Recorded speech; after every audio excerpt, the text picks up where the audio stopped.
तो आप टेंस के बारे में पढ़ेंगे। इसमें टेंस होता क्या है, क्या क्या पढ़ना है आपको। तो बेसिकली यहाँ पे जो टेंस होते हैं वो होते हैं 3 टाइप्स। इनको हिंदी में हम काल कहते हैं। काल, ये होता है काल। पहला आप पढ़ेंगे यहाँ पे प्रेजेंट टेंस। प्रेजेंट टेंस पहला है आपका प्रेजेंट टेंस। तो दूसरा आपका आएगा पास्ट टेंस। फिर आपका लास्ट में आएगा फ्यूचर टेंस। 3 टाइप के टेंस होते हैं। इसको आप बोलते हो वर्तमान काल, इसको बोलते हो भूतकाल, और इसको बोलते हो भविष्य काल। जब आप इसके अंदर पढ़ेंगे तो आपको प्रेजेंट टेंस में भी 4 पार्ट पढ़ने होंगे। प्रेजेंट टेंस के 4 पार्ट जो कि ये हैं। पहला होता है प्रेजेंट इंडेफिनिट टेंस। दूसरा होता है प्रेजेंट कॉन्टिन्यूअस टेंस। तीसरा होता है प्रेजेंट परफेक्ट टेंस। और आखिरी होता है प्रेजेंट परफेक्ट कॉन्टिन्यूअस टेंस। तो बच्चों, हम इसमें जो पढ़ेंगे वो अभी पहला ही पार्ट पढ़ेंगे जो कि हमारा है प्रेजेंट टेंस का। इसके हमने 4 पार्ट यहाँ पे लिखे हैं। ये चारों पार्ट आपको पढ़ने होंगे। आगे ऐसे ही सेम जो चीज़ें हैं वो इन सब की भी है। जैसे कि अगर आप लिखना चाहो तो पास्ट टेंस का भी लिख सकते हो। पास्ट टेंस की भी सेम चीज़ आ जाएंगी। Past indefinite tense, past continuous tense, past perfect tense, past perfect continuous tense. Same इसी की तरह लास्ट वाला फ्यूचर का भी होता है। सेम ऐसे 4 पार्ट। उसके भी 4 पार्ट हैं हमारे पास जिनको हमें पढ़ना पड़ेगा। तो वो 4 पार्ट इधर हैं जो मैं लिख रहा हूँ यहाँ पे। फ्यूचर टेंस के 4 पार्ट। पहला होता है फ्यूचर इंडेफिनिट टेंस, सेम नाम रहेगा, कोई चेंज नहीं है। दूसरा होगा फ्यूचर कॉन्टिन्यूअस टेंस। तीसरा होगा फ्यूचर परफेक्ट टेंस। अगर कुछ भी जानकारी चाहिए हमारे चैनल से जुड़े रहिए, और इस चैनल पे आपको सिखाया जाएगा बहुत सारी चीज़ें जो आपके स्किल एनहेंसमेंट में काम आएंगी। चौथा लास्ट है आपका फ्यूचर परफेक्ट कॉन्टिन्यूअस टेंस। तो बेसिकली हमें यही पढ़ना है अभी फ़िलहाल के लिए। और कुछ बेसिक रूल्स भी होते हैं जो कि मैं लिखवाना चाहूँगा। पहला होता है आपका पर्सन्स।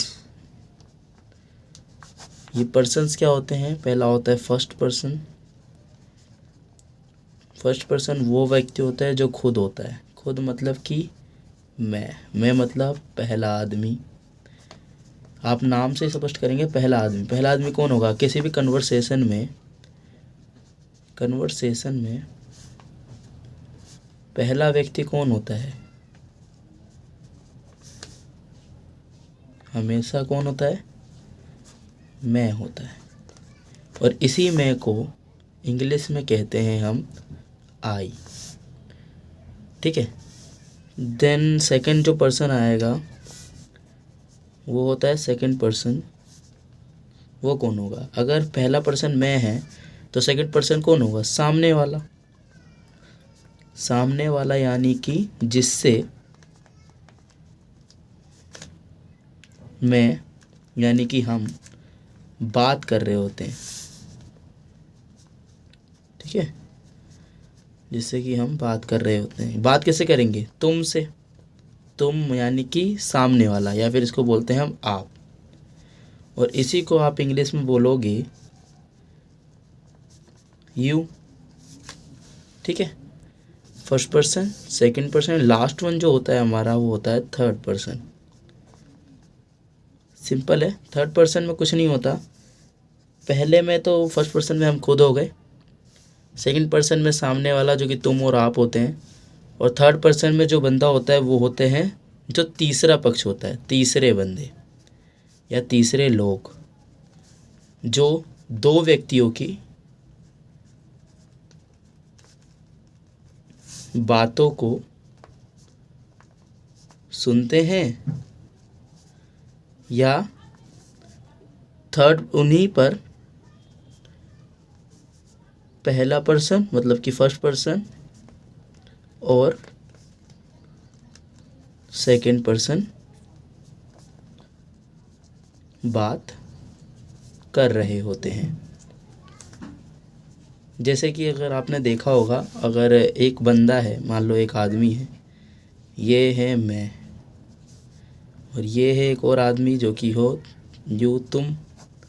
ये जब बात करेंगे तो ये किसके बारे में बात करेंगे? किसी थर्ड बंदे के बारे में। तो ये जो थर्ड पर्सन है इसको बोलेंगे वह। अलग अलग नामों से डिनोट करते हैं। इन्हीं के बारे में अगर मैं बताऊं तो वह, जैसे कि यहाँ पे आ गया, अगर हम वह का इस्तेमाल करेंगे सिर्फ पुरुष के लिए, तो पुरुष के लिए अगर वह का इस्तेमाल होगा तो वो कहलाएगा ही। वहीं पे अगर वह का इस्तेमाल स्त्री के लिए किया जाए तो वो हो जाएगा सी। ठीक है, ही सी। फिर यहीं पे वह आता है निर्जीव चीज़ों के लिए, जैसे कि होता है इट। फिर आता है दिस, सॉरी मैंने इंग्लिश पहले लिख दी, इसको बोलते हैं यह। देखिए दिस हमेशा पास की चीज़ों के लिए होता है, पास की वस्तु के लिए। वहीं पर दैट आ जाएगा, दैट जो होगा वह कहलाएगा, और ये होता है दिस का अपोजिट, दूर की वस्तु के लिए। ये कुछ बेसिक्स होते हैं जो कि आपको पढ़ने होते हैं टेंस सीखने से पहले।